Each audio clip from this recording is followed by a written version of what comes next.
काम करते हैं, रहते हैं, वहां पे कुछ शब्दों का, वाक्यों का इस्तेमाल होता है जिसको अगर बाहर का आदमी आके सुनेगा तो 3-4 दिन तक तो उसको समझ ही नहीं आएगा कि इन वाक्यों का और शब्दों का मतलब होता क्या है। जैसे कि आप और हम भी क्रिकेट खेलते वक्त करते होंगे, जैसे कि अरे लप्पा मत मार, अरे ये पिच तो बड़ा पाटा है, अरे ये तो गोली की तरह गेंद आई थी, और कुछ ऐसे ही शब्द जिसको अंग्रेजी में कहते हैं स्लैंग, और हम बताने वाले हैं आपको क्रिकेट के अंग्रेजी स्लैंग जिसको सुन के आप कहेंगे ये तो मजेदार है। तो चलिए वीडियो शुरू करते हैं। कहते हैं शुरुआत आसान चीजों से करनी चाहिए, इसीलिए ये जो पहला स्लैंग है इसका मतलब तो आपको भी पता होगा, और पहला स्लैंग है टो क्रशर, यानी कि पांव के अंगूठे को मसल देना। और क्रिकेट में तो ये एक ही चीज कर सकती है, वो है तेज यॉर्कर गेंद। इसीलिए जो दूसरा नाम रहता है यॉर्कर गेंद का उसको कहा जाता है टो क्रशर। तो वहीं पे जो दूसरा स्लैंग है उसमें आपको गाय दिखने वाला है। नहीं, असल में आपको गाय या काव नहीं दिखने वाला। दरअसल मैं बात कर रहा हूँ काव कॉर्नर के बारे में। लेकिन ये होता क्या है? दरअसल मैदान का वो इलाका जहाँ पे आप कोई भी क्षेत्र रक्षक या फिर फील्डर्स नहीं लगाते हो, क्योंकि अंदाजा होता है वहां पे कि बल्लेबाज शॉट नहीं खेलने वाला है। इसीलिए वो जो जगह रहती है मैदान में वो खाली रहता है जहां पे गाय यानी कि काव चर सकता है घास, इसीलिए इसको कहा जाता है काव कॉर्नर। तो वहीं पे अगर हम बात करते हैं तीसरे नंबर के बारे में तो ये भी काफी इंटरेस्टिंग है जिसको कहा जाता है डोली।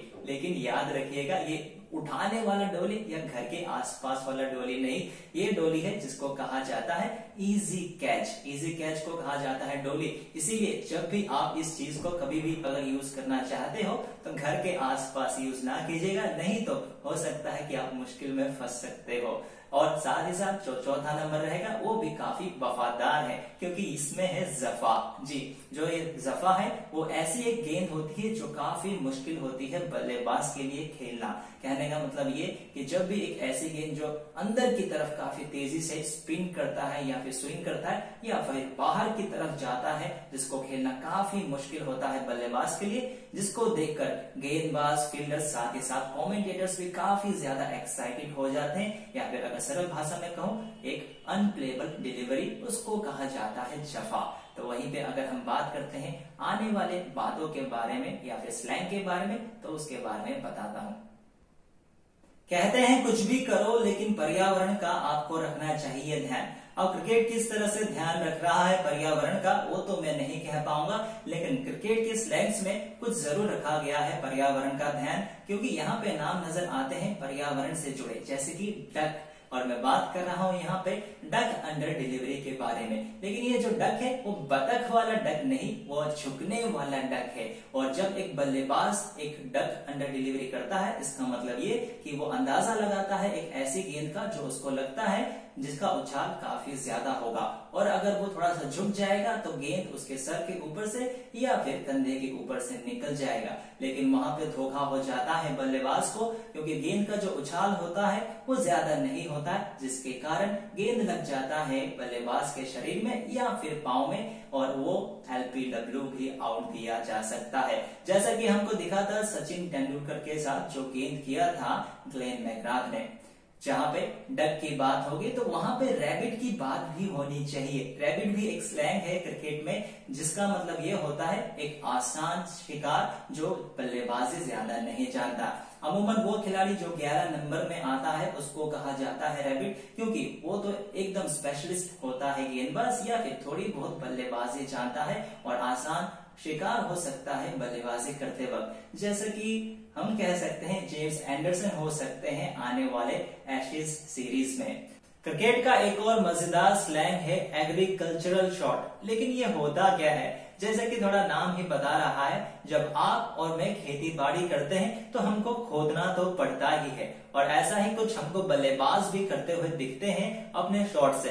पर कैसे? जब एक बल्लेबाज खेलने की कोशिश करता है स्लॉग शॉट, और भले ही उसका बल्ले का संपर्क गेंद से हो या ना हो, लेकिन कई बार वो खोद देता है पिच को भी, जिसको कहते हैं एग्रीकल्चरल शॉट। और ये आपने और मैंने भी कई बार किया होगा। भले ही आपने नहीं किया होगा, लेकिन मैंने तो पिच को क्या अपने पांव को भी कई बार खोद रखा है इस शॉट के चलते, जिसको कहते हैं एग्रीकल्चरल शॉट। तो वहीं पे एक होता है गार्डनिंग शॉट भी।